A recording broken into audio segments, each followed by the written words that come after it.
think most evangelicals, through the filter of like what works to get people to Jesus. Hence, so many more Catholics cite the contingency argument and many Protestants don't. Some who are more critical of Catholic theology and think that Catholics aren't even really Christians, they are nervous about people embracing Aquinas on natural theology and then following him into Catholicism. Science is great at doing a lot of things, but science can't answer every question we have. You're not going to find God with a telescope or a microscope. We would still ask the question, why is there a universe instead of nothing at all? Why is there something rather than nothing?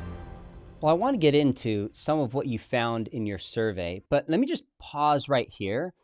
Given that you're the only one who said contingency, and you're one of 5 Catholics that I interviewed for my survey, I suspect that maybe a good chunk of my audience is not familiar with the contingency argument. So maybe just kind of sum up what it is and maybe why you chose that one.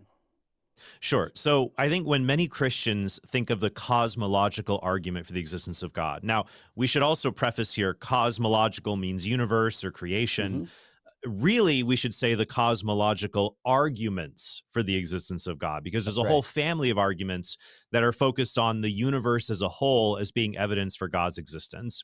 And I think many Christians, when they think of the cosmological argument, they think of the question, oh, okay, well, where did the universe come from? What explains the beginning of the universe? And so that's a very common way for a layperson to approach the argument.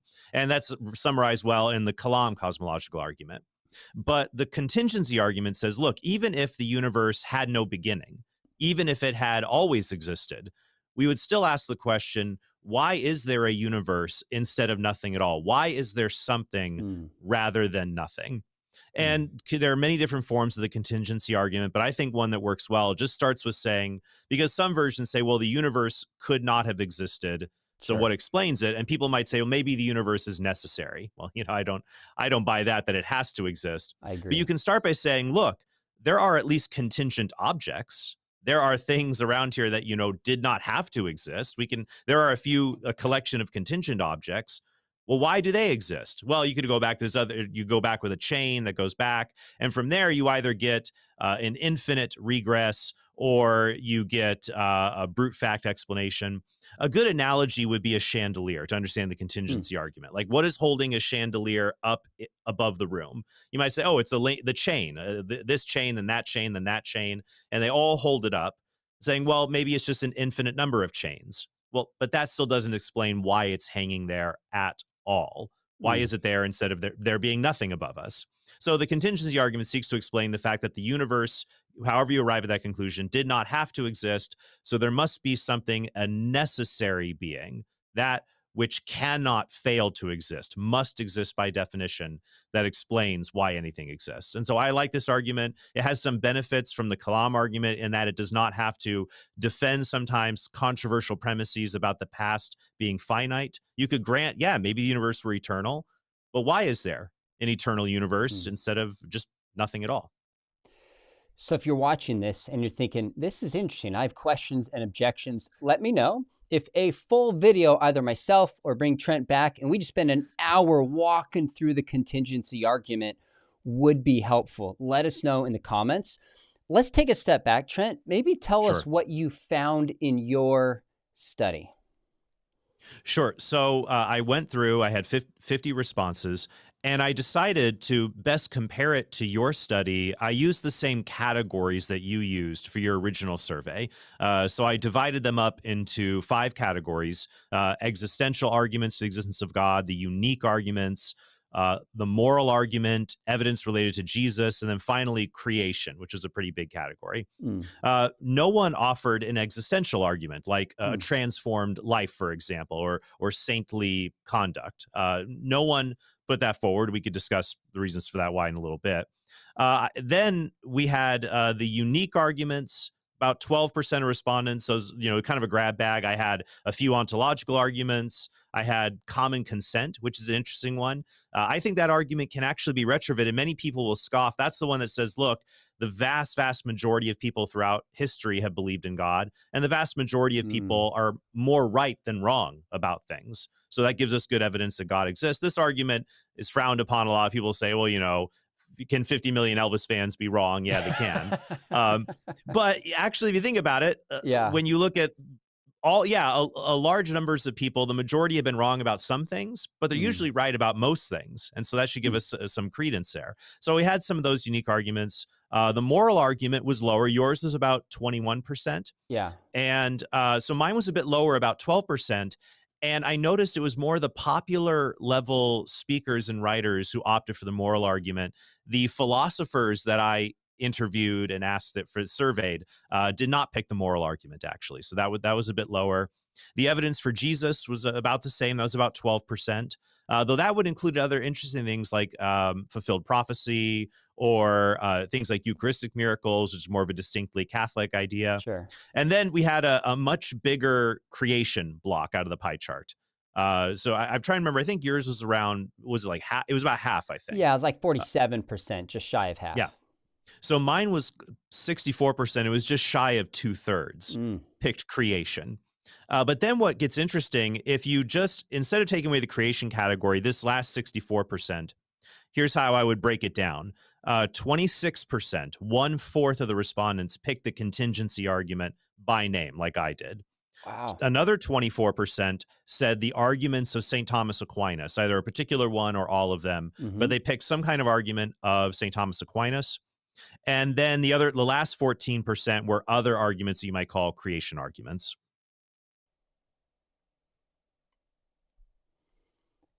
Got it. Oh, I thought you were pausing to get a drink, like Sorry. Marco, we can edit it. like Marco Rubio did in that one response one time. The debate, yeah. Sorry. No worries. Awkward silence, part of the fun. Okay, so let me come back to what you said at the beginning, tied to existential arguments. That somewhat surprised me that not any Catholic Catholic apologists responded this way. And it's only 5%, so I didn't really ask 100. I think it was 103 or 107, so it was like 5.5%. So probably 5 to 7 Protestants said a changed life or an experience of God. And, my father has done 250 debates. In every single debate, he would end by sharing his testimony. Yeah. And so I think in some ways, it's an underrated, powerful argument to have a changed life. Why do you think not a single Catholic apologist pointed to that? I think that basically everyone that I asked, it depends on how you take the question, the best argument for God. And I'm sure you dealt with that as well in your survey. That can be answered in a lot of different ways, the best argument. I say the vast majority of people that I surveyed, they took that to mean, what is the most logically sound argument? What has the strongest premises, the best reasoning, is immune to objections? So they were looking at it as the best argument, rather than saying, oh, what is the most effective to the widest number of people? Because I agree with you. I think that many people, at least they are moved towards belief in God or belief in the Christian faith by holy and saintly conduct among professed Christians. I mean, especially when you look in the ancient world, how pagans were converted en masse to Christianity. You had the pagan Roman emperors at the time saying, we can't even feed our own people, but the Christians feed and take care of everyone. And so that it attracts people to them through their charity, their altruism, love of neighbor, love of enemy, willingness to be martyred. So I think that still it's a very powerful testimony. Even today, we live in a very cynical age. You have a loneliness epidemic. You have a lot of people hungering for that which cannot satisfy you in this life alone. So I do think it's something we should always focus on. But I think when we're looking at it more of an academic question of a particular argument to give reasons, I think that the transformed life is the best catalyst. But then it's good to have very solid arguments after that point. That's really interesting. This is something I wanted to ask you because I didn't qualify to people what I meant by best argument. Yeah. And it sounds like most of the respondents from what you think are asking what's the most logically sound, reasonable, airtight, rationally compelling proof for God, so to speak. I suspect that this might be a difference between evangelicals and Catholics. I Yeah. think many evangelicals, I didn't say this, and I think somebody like Doug Groothuis, who's such a careful, systematic philosopher, who literally wouldn't answer the question because he's like, it's cumulative, like he just is such a careful thinker. I think he's the Yeah. exception. I think most evangelicals, through the filter of like, what works to get people to Jesus? And Right. whether this is a good thing or a bad thing, I think there's a very much, hence evangelicals, evangelistic, and a Right. very pragmatic way of thinking about apologetics. So I guess I'll give you an example. This is probably 10 years ago. I was speaking with some key leaders at Cru, Campus Crusade for Christ, about like the future of my dad's books Right. and what we're going to do with them. And I just said, I'm curious, how committed are you to my dad's books? And their answer was, we're just committed to what works. That's all that matters. If your dad's book's great, if it's somebody else, it doesn't matter. Advance the kingdom.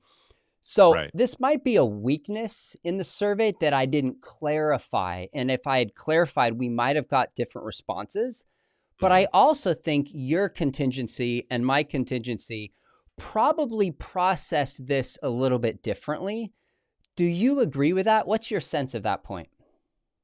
Yeah, I think that maybe Catholics look at the process of conversion differently than Protestants and especially evangelicals do. So, for example, my own conversion story, I believed in God, but was not Christian. I thought religion was just for simple-minded people. I was very pro-science and thought religion was anti-science and bought into all those myths. That was in high school. And then I met Catholics in a youth group at my high school. And I started to go to church with them. From there, I hit the books and I downloaded as many debates as I could. And what really convinced me of Christianity were evangelical apologists, specifically J.P. Moreland and William Lane Craig and Gary Habermas.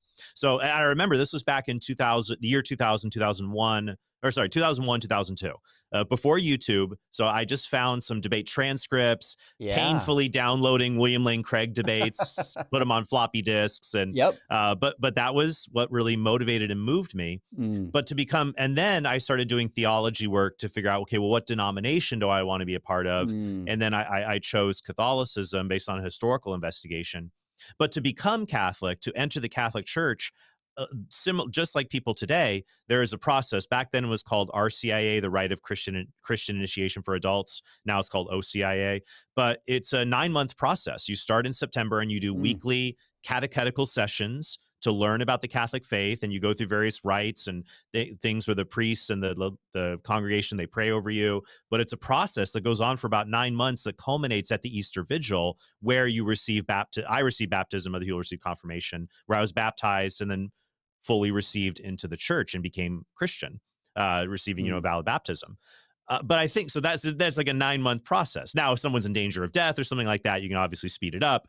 But I think for evangelicals, the process of conversion, you could have an altar call and there you go. And it's just very much quicker. So I think then for Catholics, when we're laying the foundation for someone's faith, we might have sequential logical arguments and a systematic catechetical framework will walk someone through, whereas maybe an evangelical will move with just like the biggest catalyst right there to move someone's heart to make that decision for Christ. That's really helpful. So give me an example. Like say you're on a flight, like classic example, start up a conversation with someone next to you. I have this happen somewhat frequently. Yes. And I can recall, this is a number of years ago. There was a girl sitting next to me, college student. She was at Chapman University. And somehow we just struck up. She was studying philosophy and started talking about God. And she asked me, she goes, so you're a Christian. You actually believe there's scientific evidence that God exists. Like she was stunned by the thought of that. Now, to me, I immediately went to the Kalam argument. I'm thinking I need something forceful. I need something simple that's memorable. I think if I said to her, well, let me tell you about the contingency argument, I think she would have Eyes maybe glaze not. over, no doubt. Like that's the reality. So my thinking is, what's the most simple? 2 premises, a conclusion. Tell me what you think about it. And then, of course, I'd love to get it to Jesus, love to the moral argument if we can. That's the thinking. So if you're sitting on the plane with somebody and they go, oh my goodness, you're an apologist. You actually think there's scientific proof for God. Where do you go with it? Well, I think sometimes what I might do there is I will question the assumption right off the bat. I will say, well, what do you mean by scientific proof?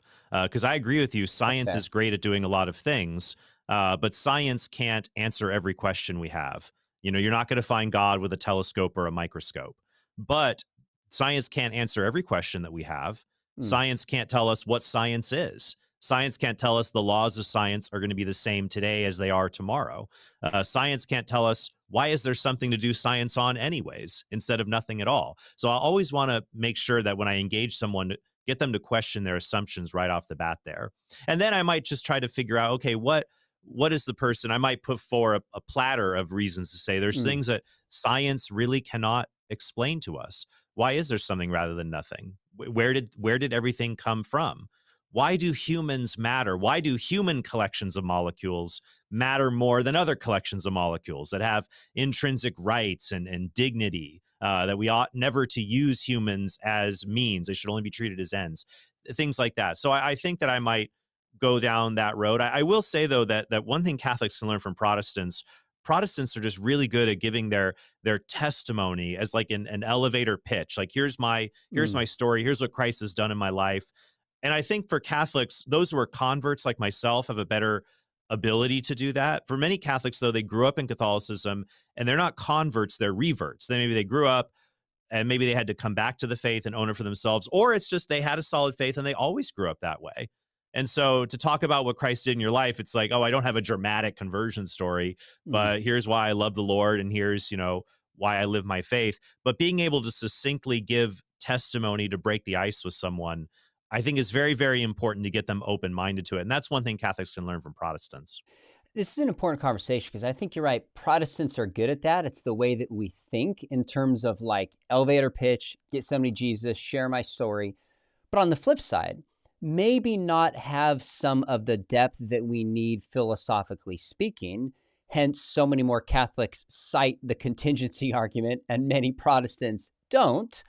And yet you can have that philosophical depth, but if you can't translate it well to people, that can Right. get lost. So I think maybe there's something as a whole we could learn from one another. I'd be curious from Yes. either my survey, and maybe you already answered this, or from yours. And again, in my survey, the top 47% was creation. Right. Number two was the moral argument. And then number three was Jesus. And both of ours, it was like less than a quarter was Jesus, which is just a whole interesting conversation we could have, depending on Right. what we mean by best argument. But Sure. but apart from you being the only one who said contingency, is there anything else that just surprised you from either my study or your study talking with Catholic philosophers and apologists? Well, and I'd be interested to hear how much this took up in your study, but I was very surprised in mine. Only 2%. It was only two respondents, so that would be 4%. So only two respondents mentioned the fine tuning argument for the existence of God. Mm, So that was a very small part of the creation element of my pie chart. Only two people mentioning it, which is very interesting because I did a video a while back called "The Argument for God Atheists Fear the Most." And the argument I was discussing right. was the fine tuning argument. And I had all of these clips from Dawkins and Hitchens and from other atheistic philosophers and apologists saying that the fine tuning argument is a difficult argument, one that kind of keeps them up at night. But so it was interesting that the one that many atheists find disturbing to make them question their godlessness, it was very few, only two people mentioned it in my survey. And I find the fine tuning argument to be absolutely fascinating. I think it is a very powerful argument, at least for a designer of the universe. That's I right. think also for the question, the best argument for God, to get to God, capital G, the infinite act of being, who is all powerful, all knowing, all good, has these divine attributes. A single argument to get there, you're going to have a lot packed into the premises to unfold that. And I think Aquinas's arguments or the contingency argument can do that. Whereas the Kalam argument, it gets us to a creator of the universe, but it's much more difficult to parse out the divine attributes from that. And much more so with the fine tuning argument that, yeah, there's a designer, but is this designer God? Well, it's hard to get a lot, aside from intelligence, it's hard to get the other divine attributes out of that one single argument. So I think that also comes up, which argument gives you the most divine attributes? Yeah, that's a fair question. from how you move from an argument to what we ascertain about God. And maybe this is an area where we would differ a little bit. William Mhm. Lane Craig has put a lot of thought into arguing that it's intelligent and timeless and changeless and even personal, but it does take some work to explain how those attributes come out of the cosmological argument. You can get Right. really powerful, but can you get all powerful from something out of nothing? I'm still not fully decided upon that. Right. For the record, those people that are watching and tracking with this, the Klama is not really technically a scientific argument. It's a philosophical argument in which science supports the second premise Right. that the universe had a beginning. So even with that girl, I just kind of skipped over whether it's scientific or not, and it was give the argument. And you're very carefully saying, let's walk through what science can prove and it can't prove.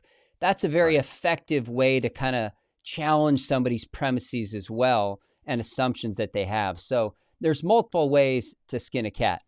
Now, That's I right. do want to ask you about this. Is you had a decent segment in your video, and by the way, those of you who are watching this, if you haven't seen Trent's video yet, hit pause and go watch it. It's really well done. It's very thoughtful. And by the way, you got more views in your response video than I did in my original one. So well done. You're doing a great job.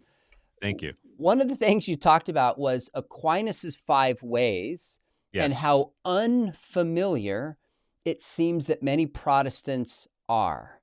You don't have to walk through all 5, but maybe Right. just tell us what are these? Maybe what is just kind of one of them briefly, and give me more of the evangelical than the Protestant explanation of what they are. And then Sure. let's talk about why maybe Protestants are not so familiar with them.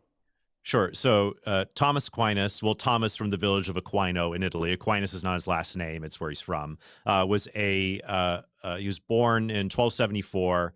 So a 13th century philosopher, Catholic, one of the greatest saints and doctors of the church. He was very notable in the Middle Ages for synthesizing the newly discovered works of Aristotle. So synthesizing the philosophy of Aristotle with Christian theology to be able to answer all kinds of questions about the nature of God, the nature of man, the incarnation, to create a systematic theology. And he wrote several works, the most famous being the Summa Theologia and the Summa Contra Gentiles. In the Summa Theologia, at the beginning, he does kind of a brief review for his students. Oh, by the way, here, how do we show God exists? Here are 5 ways to do that. And it's very short, brief run through he does. And many atheists try to knock that down, saying these are so silly. Saying, no, he's just giving a brief review. He's not giving a knockdown case. And most atheists, like Richard Dawkins, when he tried to critique the 5 ways, it was absolutely embarrassing in the God Delusion. I fully agree with that, by the way. Absolutely embarrassing, because he says, oh, well, the Big Bang explains this. We don't need Aquinas's arguments. And people think that Aquinas is trying to argue for an infinite regress back in time, and God must be the cause of the beginning of the universe. No, Aquinas did not believe you could prove the universe had a beginning. He thought, faith teaches us through the book of Genesis, God created the universe in the finite past.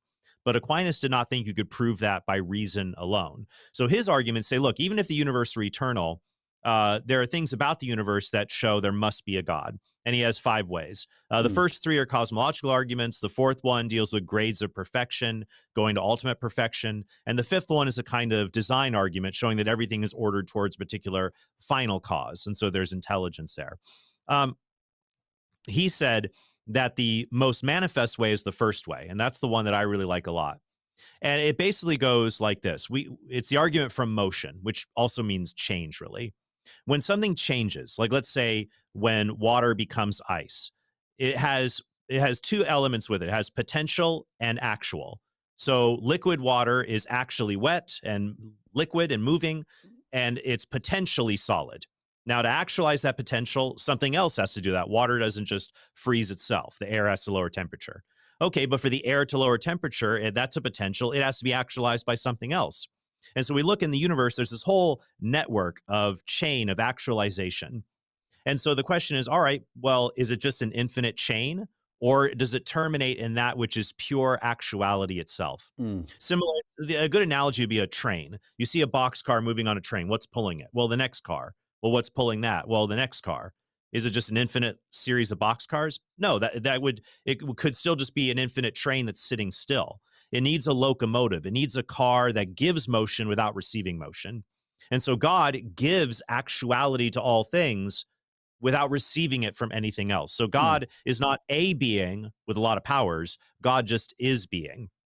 And so from this argument, you can, like we mentioned earlier about the divine attributes, you can get a lot more divine attributes out. So if God is pure actuality or pure being, then that means God does not lack anything. And if he doesn't change, so God is pure actuality, nothing about him is potential that is actualized. He doesn't undergo change. That means he must be timeless, because to be in time is to change. He must be immaterial, because material things undergo change. He's not deficient. He's pure actuality without potential. So no potential knowledge. It has to be all knowing. Can't have any limit on power, and has to be all good, because Aquinas's view of goodness and being are interchangeable. Like if you look at a bad squirrel, not a squirrel steals your lunch, but like if he's missing a leg, he's missing something he ought to have. So if God has all being, he's not missing anything. He's what we would say he is all good, because he has the fullness Hmm. of being itself. So from there, and that's why Aquinas goes through a very long discursus after the five ways about knowing the divine attributes from reason. So that would just be a brief overview. They've been explored at length by many other Catholic Yeah. philosophers, but I find them to be utterly fascinating. No, that was great. And what's important for people to realize is these kind of cosmological arguments, at least you said the first three, are long before the discovery of, say, like DNA that could maybe point towards an intelligent agent, or the Right, beginning of the universe, at least scientifically speaking, or the discovery of the fine tuning of the universe. right, So these are not dependent upon modern science in the arguments that they make, which right. I think can in some ways make them more powerful. Now, I know people listening are going, okay, wait a minute, potentiality, actuality, what do you mean by this? We don't have to go to that right now. Again, Right. those of you tracking this channel, would it be helpful for you if I bring Trent back and we just break this down a little bit, because this is probably new to you? My experience with these arguments, Trent, is at the beginning, they seem pretty intimidating, but there's Right. moments where you go, oh my goodness, I get it. Like, wow. And Right. it really unlocks, but it takes a little more work to get there. So Yeah. folks, comment below if you're like, bring Trent back and let's break these arguments down. If it's not helpful, we won't do it, but I'd love to know if that's helpful on my channel. Go ahead. You're going to say something. Yeah, and I was going to say with these arguments, when you don't put in a lot metaphysically at the beginning, you don't get as much out. So the fine tuning argument is very easy to understand and just tell people, but at most it gets you to a designer of the universe. The Kalam argument can get you to a creator and get you to more attributes, but there's less metaphysics involved. But when you put in more of that metaphysical foundation of essence, existence, potency, Mm, actuality, contingency, necessity, when you put that a lot in at the beginning and you see what flows from those truths, you can get a much more robust conclusion. So I think when you look at arguments for God, like with any argument, look, the more you put in at the beginning, the more you're going to get back in the end in the conclusion. mm. So some arguments, yes, it's for utility. If they're very simple arguments, people understand them. That's very helpful. But you just won't get as much out of the conclusion if you didn't put in as much in the premises in the beginning. That's really, really helpful distinction. So good stuff. Now, I do have just a couple more questions for you. Sure. You talked about in your video and suggested reasons why you think many Protestants are not familiar with Aquinas. So my son, he's a Biola student and he helps me with social media. He's the one who emailed all the apologists and actually got the responses and like categorized it for me. Yeah. And so I was like, do you remember anybody mentioning Aquinas? And he's like, I don't recall it, and neither do I. So I haven't Yeah. gone back through all the emails. It's possible I missed one or two, but I don't think there were any. Tell us why you think many Protestants don't engage Aquinas. Yeah, it was unmistakable in my survey. 1 out of 4 of Mm, the respondents mm, mentioned St. Thomas Aquinas. And I think, really right off the bat, I think it's about familiarity. I mean, St. Thomas sure. Aquinas, among all the saints and the doctors who have built up the church over the past 2,000 years, he stands as premier, one of the most important ones for creating a systematic theology, weaving all of the different elements of theology together with a robust philosophy. So Catholics are just much more familiar with him, whereas for many Protestants, he just doesn't factor in, at least for Protestants nowadays. as I know in my own episode, where I also discussed with other Protestants like Jordan Cooper and Gavin Ortland, when you look at the early Protestant reformers, the first generation after Martin Luther, people like Francis Turretin, for example, or the Lutheran Johann Gerhardt, they were very scholastic in their methods. Scholastic meaning, trying to create a synthesis between Aristotelian philosophy and Christian theology. They still followed all of that. But over time, it did start to change within Protestantism, and especially when Protestantism in America turned more towards evangelicalism. And then you had the influence of people like Karl Barth and others who said that, well, natural theology can't really get us to God. We have to just directly get there by an act of faith. This kind of downplaying of apologetics in the early 20th century until we had that revival led by like Alvin Plantinga, William Lane Craig, your father, what you're doing here in the mid 20th century, late and into the 21st century. So there's just a lack of familiarity, I think, is just one element there. Why for more Protestants? Number two, what I had noticed was some who are more critical of Catholic theology and think that Catholics aren't even really Christians. They are nervous about people embracing Aquinas on natural theology and then following him into Catholicism. So I've Mm. noticed, not very common, but there are some notable voices who express a concern about Aquinas kind of leading people into Catholicism. That makes sense. And I'm actually really curious how widespread that concern is. When I was watching your video, I thought, gosh, that's never crossed my mind to not read Aquinas because it might lead me to Catholicism. I've literally not even had that thought in my life. I Yeah. would love people here to comment if you've been to a Protestant seminary, if you've been to a Catholic seminary, a Protestant university, a Catholic university, how much you read or didn't read Aquinas, especially at an evangelical or Protestant university or seminary. I would love to know, did you read Aquinas? If so, what classes, how much, why not? That would just be helpful for me. I reached out to a couple key people at Biola and Talbot. So one of the leaders at Talbot, my co-host actually on our separate podcast, Scott Ray, philosopher, he said in our MA Phil program, which was started by Scott and JP and early on Bill Craig, they will distinctly read Aquinas and interact with it. And of course, this is an MA philosophy program. If Yes. you don't, it's not a complete program. Right. And he said he's not aware of anybody shifting into Catholicism, although some will become more liturgical. And I Mhm. don't know if it's from reading Aquinas or not, but just through Yeah. studying philosophy, some will.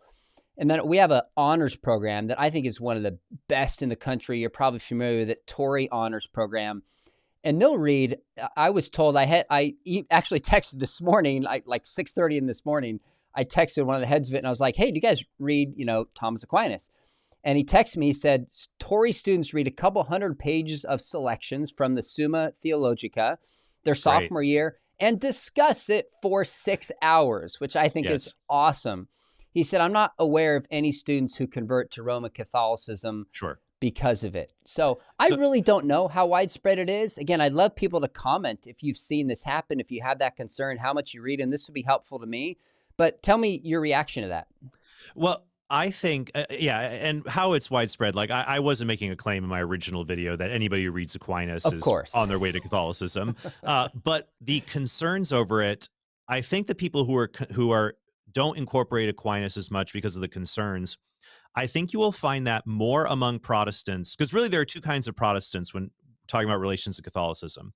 Protestants who believe Catholicism is a Christian denomination, though it has mistaken theology or it has theological errors, similar to how like an Arminian might view a Calvinist or a Calvinist might view an Arminian. We're both Christians. We just disagree on some elements of theology, but we're all Christians here.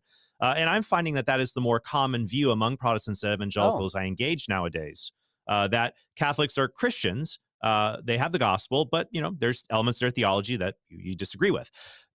But for Protestants who believe that Catholics are not Christians, and so they're more like Mormons or Jehovah's Witnesses or for maybe Seventh-day Adventists for some of them, and believe that Catholicism has a false gospel, it is not a Christian denomination, and so it's beyond the point of just reasonable theological disagreement, though, which I believe is the much more of a minority now within Protestantism than, say, Interesting. 40 years ago. Um, Hmm.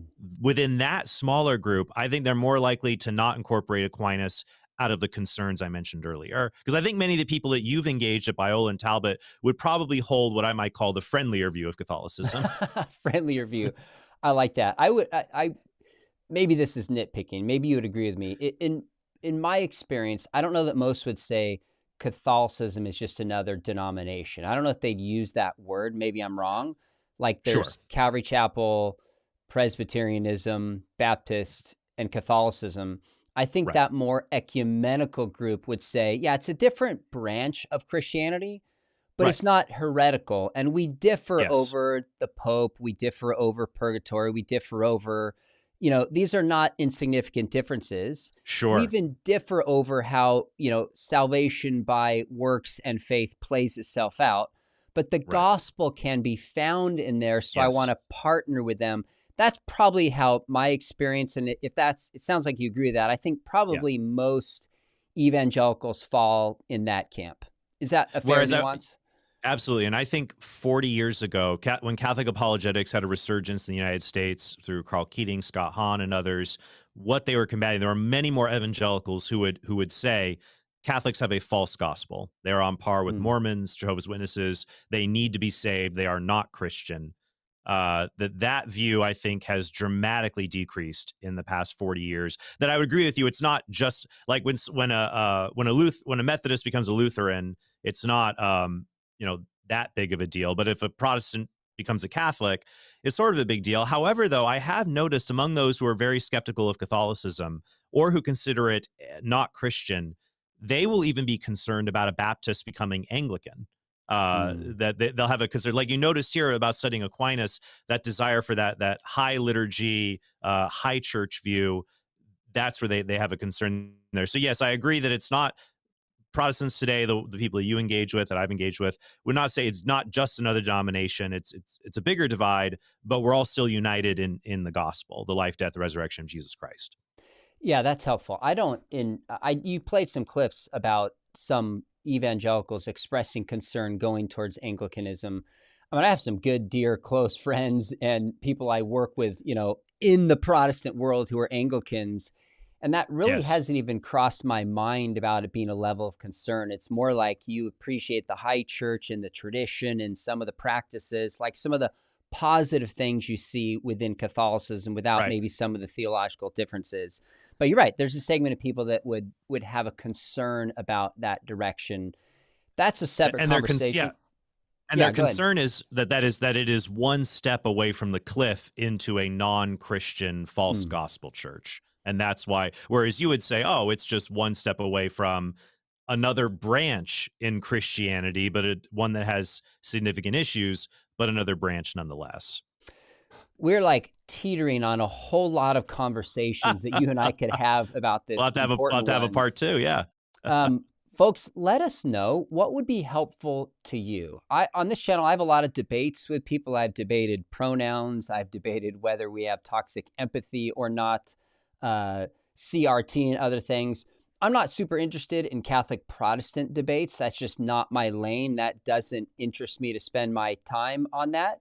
But I am interested in saying what are things we can maybe learn from one another, where we have common ground, such as in the evidence for the existence of God. And I think we found one of those here. So for those Yes. of you watching this, I would love to know what would be helpful if we did a follow-up. Would it be bringing Trent back and saying, okay, let's look at 3 or 4 of the best arguments that Catholics are more familiar with, and let's explain them to our Protestant audience so we can even be better equipped to defend and make the case for God? What would be a good follow-up conversation? I would love to know. Last question for you, Trent, and then we'll wrap it up. You might Sure. have Let's do answered it. this earlier, but is there anything else that you think Catholics could learn from Protestant philosophers and apologists beside the point you made earlier about being able to share a testimony and break things down? Is there anything else that struck you? If not, that's fine, but I'd be curious if there is anything else. Sure. Well, I do think that there are definitely just as I think Protestants can learn a lot from Catholic philosophers, both in the past, like St. Thomas Aquinas, and present philosophers. So Rob Koons, Alex Pruss, for example, are excellent Catholic philosophers. Frank Beckwith, Mm, writing on this subject. So I think it's important, Protestants can learn from a lot of Catholic sources, and Catholics can learn from Protestants who have done a lot of great work in this area as well. I think about the work of Alvin Plantinga, for example. Or if you really want a great take on the contingency argument, I would recommend How Reason Leads to God by Josh Rasmussen. So yeah, he is a Protestant, but he is an ace philosopher. We had a he is. wonderful time discussing issues at the Capturing Christianity conference several years ago. So I do think that we can really learn from one another there. I also think, and this is something at my channel at Council of Trent, I have really been trying to focus on. I mean, I'm a Catholic apologist, but I did a survey recently and I asked people, what religious group do you belong to? And we got 42,000 votes on that survey on Wow. YouTube. And it turns out 30% of my audience are non-Catholic Christians. So, Huh. 2/3 are Catholic, about 4% are not Christian, atheist, Jew, Muslim, but 30% are Protestants or Eastern Orthodox. And so for me, I've noticed there are many Catholic apologists who will focus on defending distinct Catholic doctrine, which is important because I believe that it's true and I want people to be united in the one church that Christ established. But at the same time, my heart is really towards, I want to reach the most number of people who are the furthest away from the Lord. Hmm. That is what I really want to do. So when I worked at Catholic Answers, the first books that I wrote, my very first book I wrote was called Answering Atheism. Then I wrote a book called Persuasive Pro-Life because I'd done pro-life work before this and I wanted to help people to defend the unborn. And so my heart, I mean, I do episodes on Catholicism, but I have many Protestants who watch my channel because I want to refute atheism. I want to show the resurrection there's great historical evidence for that. I mean, I weep that there are Catholics who don't know about Gary Habermas's 1,000-page magnum opus, Mm. or Justin Bass's really great intro, The Bedrock of Christianity. So many great things that are out there. And like, I want to, as a Catholic though, I want to reach the most people who are the furthest away. And Mm. and those tend to be secular people. So I want to really show them there's good reasons to believe in God, good reasons to believe in Christ, and to believe in his church, and to believe in the moral teachings of the church that are, abortion, transgenderism, so-called same-sex marriage that are often rejected today. So I get a little bit peeved when I see Catholics focusing just on engaging Protestantism. And then I feel like I'm just out here by myself trying to engage, trying to bring souls to Christ. And so I would love for them, hey, here's what Protestants have been doing really well on many of these issues. Let's work together. Let's reach those who are lost. And then we can have a nice friendly chat about our differences about Christian systematic theology and go from there. But there's a lot of people that are lost out there, and we need to work together to help them through the Holy Spirit working through all of us to be able to spread the gospel. So that's what I hope that they'll bring in. That's what I'm trying to do. That's why I'm really excited to partner with you and other evangelicals on just some of these important foundational Christian apologetic issues. I really enjoyed your conversation, I don't know, a year or two ago with Allie Beth Stuckey, where you got into some of the differences between Protestantism and Catholicism. I watched that twice. So anybody who's like, hey, I want you to have that conversation, it's been done. And I thought that was really a clarifying difference in the right spirit. So I would send people there. I said it was the last question, but let me push back on one thing. I really Sure. do sense that in you, which is one reason I reached out. But the very first time we ever talked, you didn't send me your book on pro-life. You didn't send me your book on evidence for God. You sent me your book when Protestants argue like atheists or something to that effect. And I thought, oh, that's cool. He's Yes. sending me a book. And then my next thought was, oh, Trent's like evangelizing me to the Catholic Church. So I have a number of Catholics that reach out trying to evangelize me. And I'm not offended. Like, I love it because I'm an evangelist. But this is important to you to persuade Protestants, Catholicism as well, right? Yes, it is important because I want people to have the fullness. I don't believe that Jesus only gave us mere Christianity. And so I think that one of the things that has come from, learning from William Lane Craig or JP Moreland or out of Biola is to promote, believing in God and the resurrection of Christ, this mere Christianity, which is a good thing, but God did not give us only mere Christianity.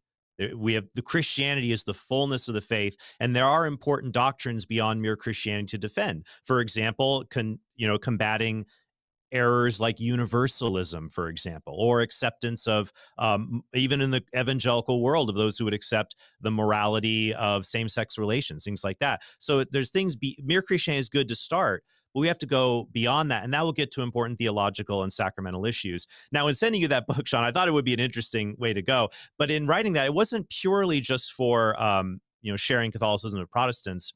In my engagement with Protestants, in seeing how Protestants would argue against Catholicism, I was genuinely worried that they were using a kind of skepticism that can easily be rerouted to undermine Christianity itself. And I would say, wait a minute, you don't want to do that. You don't want to try to, to refute Catholicism. You refute Christianity in the process. That's quite a price to pay. You don't want to do. So I'll give you an example. There are Protestant apologists who will say, well, Catholics believe not just in sacred scripture, but sacred tradition, the unwritten word of God lived out through the liturgy of the church, that the word of God can be passed on in unwritten form through sacred tradition. And so one Protestant objection to that is, well, tradition is unreliable. It's like a telephone game. You say the apostles taught this. How do we know they did? And it's an unreliable thing. And reading this, I'm thinking, hey, wait a minute here.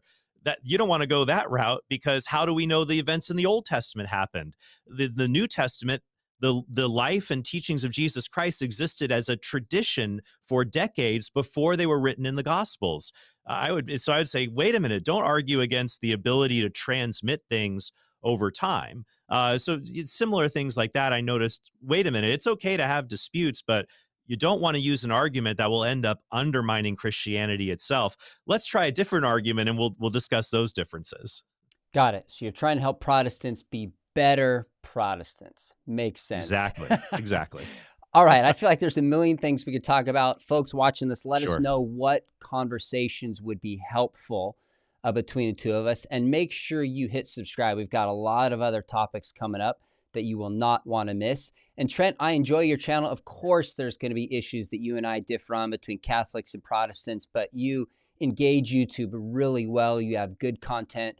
Every time I've seen you out there, I've seen you be charitable with people who disagree with you, and you're rocking it. So I look forward to having more conversations. And folks, if you want to study apologetics and even get some Aquinas, come study with us at Talbot School of Theology. We've got an MA Phil program and apologetics program, fully distanced, fully online. And quick note, we have just finished updating our certificate program. We've been working on this for probably years. Going to announce it soon, but stay tuned. If you're not ready for a master's program, we have some of the best lecturers in the world giving talks, and I'll give more information on that as well as a discount code soon as well. Trent, I pushed the time here that I asked you to commit to, but this is really fun. It was worth it. Thanks for coming on. I enjoyed it. Thank you.